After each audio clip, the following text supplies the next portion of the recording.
Welcome to the new video of Wisdom Nepal. यदि तपाईहरुले class 11 र 12 को कम्पल्सरी इंग्लिश को स्पेसिफिकेसन ग्रिड हेर्नु भएको छ भने हामीलाई क्लास 11 र 12 को इंग्लिश को रिटन एक्जाम मा चाहिँ राइटिङ सेक्सन को टास्क 3 मा ट्राभलग लेख्न सोध्छ है भनेर पहिले नै जानकारी गराएको छ र तपाईहरु मध्ये कति जनालाई त ट्राभलग भनेको के हो भन्ने पनि थाहा छैन होला।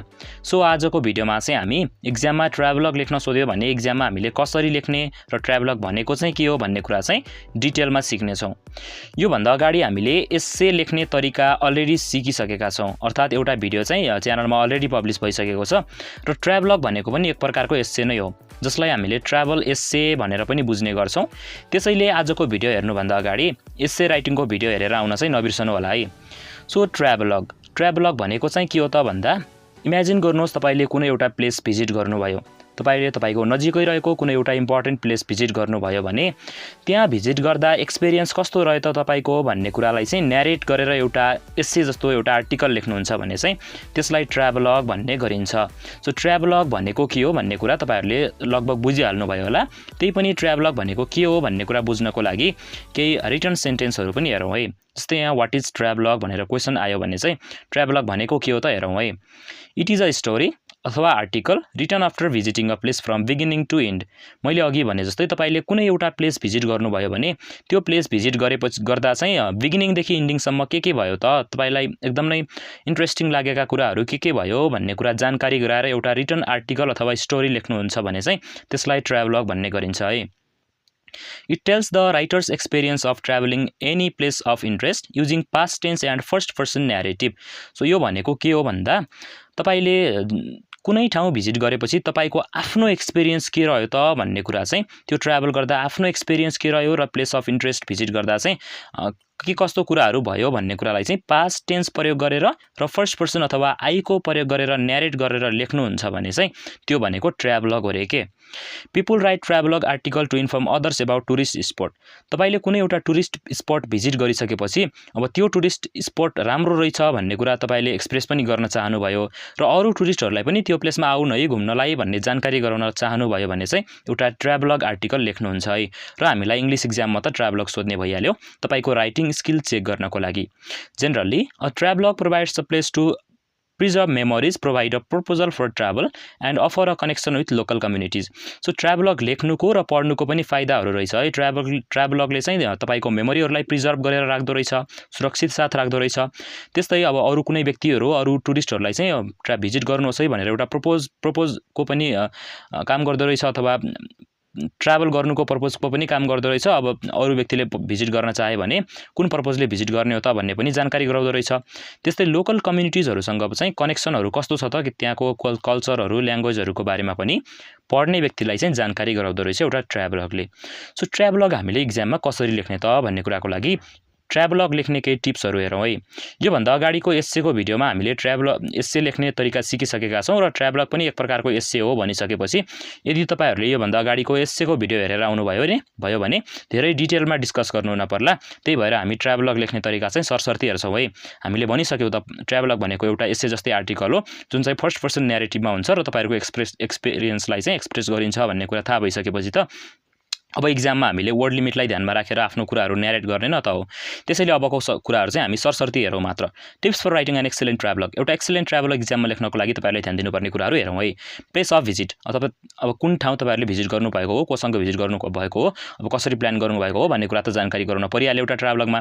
त्यस्तै थिंग्स स अन द वे। अब त्यो ठाउँ भिजिट गर्न जाँदा चाहिँ तपाईहरुले अब पैदल हिँडेर जानु भएको थियो कि अथवा कुनै गाडी ट्रेन जेमा जानु भएको थियो, अब त्यो जाँदा चाहिँ बाटोमा तपाईहरुले के कस्ता कुराहरु देख्नु भयो जुन एट्र्याक्टिभ थिए एकदमै इन्ट्रेस्टका थिए भन्ने कुराहरुलाई पनि तपाईहरुले एउटा ट्राभलगमा समावेश गर्न सक्नुहुन्छ। Highlight the various attractions. अब अट्र्याक्सनहरु पनि यसमा इन्क्लुड गर्न पर्ने भइहाल्यो।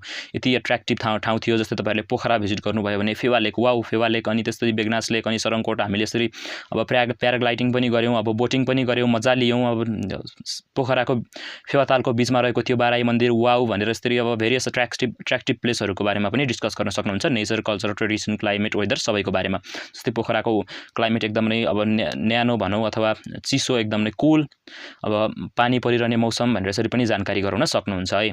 त्यसपछि mention the ways and means to reach the destination. अब पोखरा जानको लागि अब हामीले पोखराकै एक्जाम्पल लिएको छौं, पोखराकै कुरा गरौं। अब तपाई काठमाडौँदेखि पोखरा जाने गएको एउटा ट्राभलग लेख्दै हुनुहुन्छ भने अब काठमाडौँदेखि पोखरा जाँदासम्म हामीले के कस्ता ट्राभल मिन्सहरूलाई अथवा के भनौँ कुन कुन माध्यमबाट चाहिँ त्यो ठाउँमा जान सक्नुहुन्छ भन्ने कुराहरूलाई पनि एउटा ट्राभलगमा जानकारी गराउन सकिन्छ है। किनकि तपाईँहरूले अरूलाई पनि त्यो ठाउँ भिजिट गरोस् भन्ने चाहनुहुन्छ, अरू टुरिस्टहरूलाई पनि यो भिजिट गर्नुभयो भनेर जानकारी गराउँदै हुनुहुन्छ नि त, त्यही भएर यो कुराहरू पनि जानकारी गराउनुपर्ने हुन्छ है।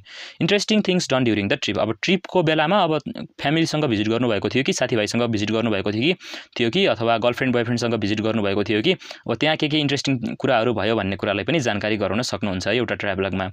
त्यस्तै mention some out of the way tourist attraction. अब त्यो पोखरा भिजिट गर्नुभयो भने त्यहाँ अब इम्पोर्टेन्ट टुरिस्ट एट्र्याक्सनहरू के छन् त, सरङकोट होला, फेवा लेक होला, अरू गुफाहरू थुप्रै छन्। अब त्यो कुराहरूलाई पनि अब यहाँ यस्तो यस्तो राम्रो ठाउँहरू थिए भनेर पनि ट्राभलगमा जानकारी गराउन सक्नुहुन्छ है।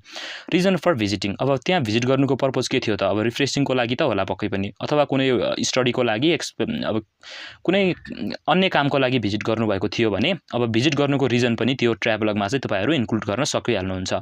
अब हामी फर्म्याट हेरौँ। अब ट्राभलगको फर्म्याट भनेको लगभग एस्सेको फर्म्याट नै हो। एस्सेको फर्म्याट तपाईँहरूले भिडियो पक्कै पनि हेरेर आउनुभयो होला। अब एस्से लेख्ने जस्तै फर्म्याटमा लेख्ने हो भनेपछि अब त्यसको फर्म्याटको बारेमा त्यति डिटेलमा डिस्कस गर्नु नपर्ला। सुरुमा हामीले एउटा ट्राभलगमा लेख्ने भनेको टाइटल। अब टाइटल कसरी लेख्ने भन्ने तपाईँहरूलाई जिज्ञासा होला। अब टाइटल लेख्ने तरिकाहरूको लागि पनि अब जेनरल टाइटल्स भनेर यहाँ सिकाइएको छँदैछ। अ ट्रिप टु पोखरा, पोखराको इक्जाम्पल लिएर हेरौँ है। अ ट्रिप टु पोखरा अथवा जुन ठाउँ भिजिट गर्नुभएको त्यो ठाउँ चाहिँ यहाँ खाली ठाउँमा लेख्ने हो। A trip to Pokhara, an amazing journey to Pokhara, wonderful days in Pokhara, a memorable journey to Pokhara. यसरी चाहिँ तपाईँहरूले general title of a travelogue चाहिँ लेख्न सक्नुहुन्छ। अब टाइटल लेखिसकेपछि अब एस्से जस्तै सुरुमा हामीले अब त्यो इन्ट्रोडक्सन लेख्छौँ। इन्ट्रोडक्सनमा अब त्यो कसरी लेख्न सक्नुहुन्छ भन्दा कसरी चाहिँ प्लानिङ भयो त, पोखरा जाने प्लानिङ कसरी सुरु भयो भन्ने कुरालाई पनि लेख्न सक्नुहुन्छ। अनि पोखराको पनि केही इन्ट्रोडक्सनहरू दिन सक्नुहुन्छ। Pokhara is the most beautiful place to visit in Nepal भनेर त्यसरी तपाईँले त्यो ट्राभल प्लान कसरी गर्नुभयो भन्ने कुराको साथमा पोखरा जुन प्लेस चाहिँ तपाईँले भिजिट गर्नुभएको हो त्यो प्लेसको पनि इन्ट्रोडक्सन चाहिँ यो ट्राभलगको इन्ट्रोडक्सन लेख्न सक्नुहुन्छ है। अब इन्ट्रोड्युसिङ प्याराग्राफ लेखिसकेपछि चाहिँ अब बडी प्याराग्राफ अथवा मेन बडी पार्टमा चाहिँ 2-3 वटा अथवा त्योभन्दा बढी पनि आवश्यकता अनुसार प्याराग्राफहरू लेख्न सक्नुहुन्छ। यो कुरा चाहिँ हामीले एस्सेको भिडियोमा डिस्कस गरिसकेका छौँ।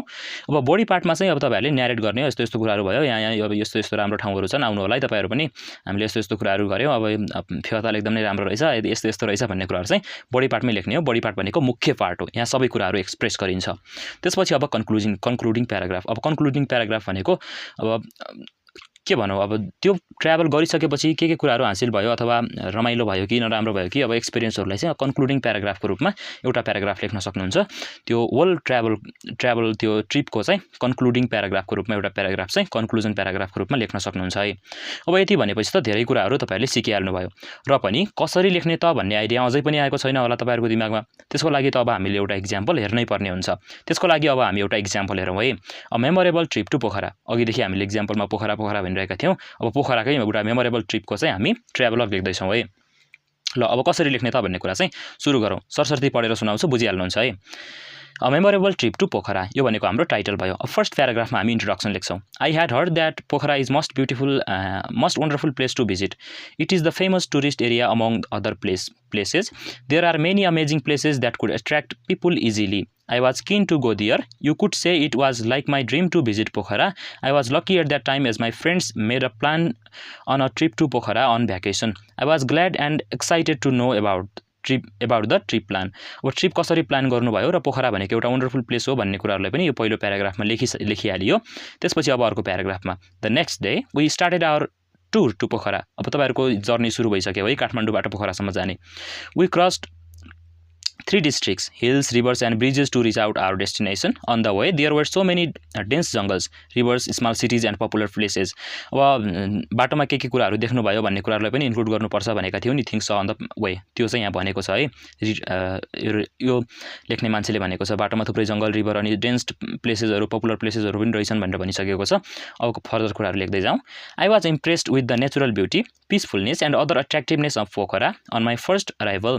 It was late evening when we got there, so we could not visit on that day and we stayed in hotel at lakeside. The view of lake and mountain from the roof of the hotel is really eye-catching, and that view just touched our hearts.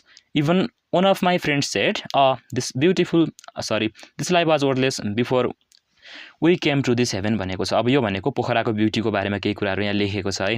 अब त्यो जाने मान्छे चाहिँ अब पोखरादेखि हिँड्यो होला दिउँसो बिहानतिर, अब साँझ पुग्यो, रात परेपछि अब के घुम्नु, रातिमा पोखरामा घुम्न त्यति उचित नहोला। अब तपाईँहरूलाई पनि थाहा छँदैछ होला।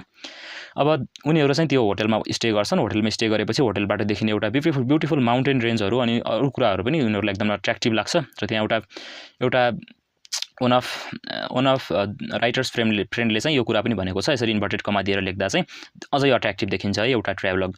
अब हामी अर्को प्याराग्राफमा जाउँ। On the next morning we went Sarangkot for the sunrise view and that was pretty wonderful. It was really great to see the rising sun on the palm of my hand. After that we went to many wonderful places like Davis Falls International Mountain Museum, World Peace Pagoda, Powerhouse, Vindhyavasini Temple, Barahi Temple, Phewa Lake and Veganas Lake. Although it is the city of 7 lakes, we could only make 2. It was really exciting and thrilling experience. The views were really marvelous. We took so many photos and videos, and even now I can't ignore that pictures that we took there. अब यसमा चाहिँ अब उनीहरूले अब घुम्न सुरु गरे थियो। होटलबाट बिहान उठिसकेपछि उनीहरू सरङकोट गए। सरङकोटबाट फर्केर फेरि अब अरू वर्ल्ड पिस प्यागोडा अनि फेवा लेक, बेगनास लेक अनि त्यस्तै बाराही मन्दिर, विन्ध्यावासिनी मन्दिर, डेभिड फल्स अनि अन्य कुराहरू पनि उनीहरूले भिजिट गरे। अनि त्यो एकदमै राम्रो एक्सपिरियन्स थियो। फोटोहरू पनि लियो। फोटोलाई पनि मैले अझै हेर्दै अब त्यो फोटोलाई पनि इग्नोर गर्न सकिरहेको छैन। फोटो हेरेर पनि आनन्द लिइरहेको छु भन्ने कुरा चाहिँ यो प्याराग्राफले भनेको छ है। Next paragraph. The city itself is a really beautiful place. Plus, we had a really wonderful hospitality there, among with great tastes of food. The city is neat and clean, and also people of that place were nice, polite and mannerful. अब यसमा चाहिँ अब पोखराकै ब्युटीको बारेमा कुरा भइरहेको छ। पोखरा चाहिँ एउटा ब्युटिफुल प्लेस हो रे। त्यहाँ एउटा ग्रेट हस्पिटालिटी पनि भयो। त्यहाँको फुडहरू पनि एकदम नै मजाको, एकदम नै मिठो रहेछ। अनि त्यहाँको मान्छेहरू पनि वाउ, कति पोलाइट, कति भनौँ नाइस, त्यो कुराहरू पनि यसमा लेखिएको छ है। Next paragraph. We did visit to so many astonishing places that day and got tired. त्यो दिन उनीहरू थाकेछन्। In the evening we return to the same hotel as I got a nice view. अब त्यही जुन होटलबाट उनीहरूले नाइस भ्यू लिएका थिए त्यो होटलमै उनीहरू फर्किए। The very next day we headed back to our home Kathmandu. अब उनीहरू घर फर्किहाले। अब पोखरा एक दिन घुमे अनि अर्को दिन चाहिँ घर फर्किहाल्यो है।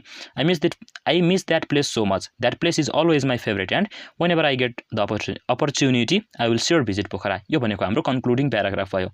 अब कन्क्लुडिङ प्याराग्राफमा चाहिँ उनीहरू घर फर्किएको कुरा अनि अब कस्तो लाग्यो त पोखरा। अनि अब यसले राइटरले भनेको छ अब जीवनमा फुर्सद भयो भने म फेरि पनि पोखरा घुम्न जानेछु भनेर उसले भन्यो भने पक्कै पनि उसलाई राम्रो लागेको होला। सो यसरी चाहिँ हामीले इक्जाममा एउटा ट्राभलग लेख्ने गर्छौँ है। सो आई होप तपाईँहरूले ट्राभलग लेख्ने तरिका एकदम नै मजाले सिक्नु भएको छैन भने पनि अब केही कमेन्ट्सहरू छ भने, केही सल्लाह सुझावहरू छ भने चाहिँ कमेन्ट सेक्सनमा कमेन्ट गर्न नबिर्सनु होला। त्यस्तै भिडियो हेल्पफुल लाग्यो भने चाहिँ भिडियोलाई लाइक र च्यानललाई सब्सक्राइब गर्न चाहिँ नबिर्सनु होला है। हामीले योभन्दा अगाडि राइटिङ सेक्सनका थुप्रै टास्कहरूको लागि भिडियोहरू अलरेडी पब्लिस गरिसकेका छौँ र आउने दिनहरूमा पनि हामी पब्लिस गर्दै जानेछौँ। त्यही भएर सब्सक्राइब गर्न चाहिँ नबिर्सनु होला है। Thank you everyone for watching this video.